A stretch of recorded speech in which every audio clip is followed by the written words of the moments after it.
ஜெயலலிதா பேசிக்கிட்டே இருக்கும்போது கூட்டம் ரொம்ப அந்த அம்மா கையை எம்ஜிஆரை கையை தூக்குவார், அமைதின்னுவார். ஜெயலலிதா அதெல்லாம் ஒன்றும் இல்லை, அப்படி ஒரு பார்வை, பின்ட்ராப் சைலண்ட்டு, ஆயிரக்கணக்கான மக்கள் இருந்தாலும்.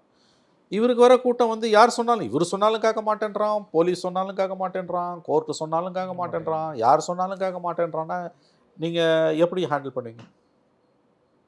நட்ட நடு ரோட்டில் வந்து 10,000 பேர் நிற்கிற இடத்துல 30,000 பேர் வந்து நிற்கிறான்னா, எவன் வீட்டு கூரையிலேயே ஏறுறான், எவன் வீட்டு ஆஸ்பெஸ்டாஸையே உடச்சிக்கின்னு உள்ளே போகிறான்.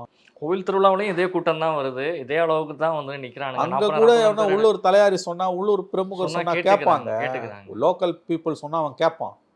இங்கே யார் சொன்னாலுமே கேட்க மாட்டேன்றான். யார் சொன்னாலுமே அவன் கேட்கலன்னா அப்புறம் என்ன நீ வந்து நடத்தி என்ன பண்ண போகிற? நான் கேட்குறேன். ஆகவே இது ஒரு பெரிய சிக்கலுங்க. இது விஜயோட கூட்டங்களை இனிமேல் அரசு எப்படி கையாள போகுதுன்னு எனக்கு தெரியல. இனிமேல் ரோட் ஷோ கண்டிப்பாக இருக்காது. இனிமேல் விக்கிரவாண்டி மதுரை மாதிரி மீட்டிங் தான். அந்த மீட்டிங்கை இனிமேல் அதுக்கு எவ்வளோ கட்டுப்பாடுகள், எவ்வளோ அப்பயும் அவனுங்க என்ன பண்ணுவானுங்க? அப்போ இந்த மாதிரி துயர சம்பவம் நடந்ததுன்னா எப்படி நீங்கள் அதை கட்டுப்படுத்துவீங்க? இனிமேல் அவர் எங்கே வந்து எப்படி பேச போகிறாருன்னு எனக்கு புரியல.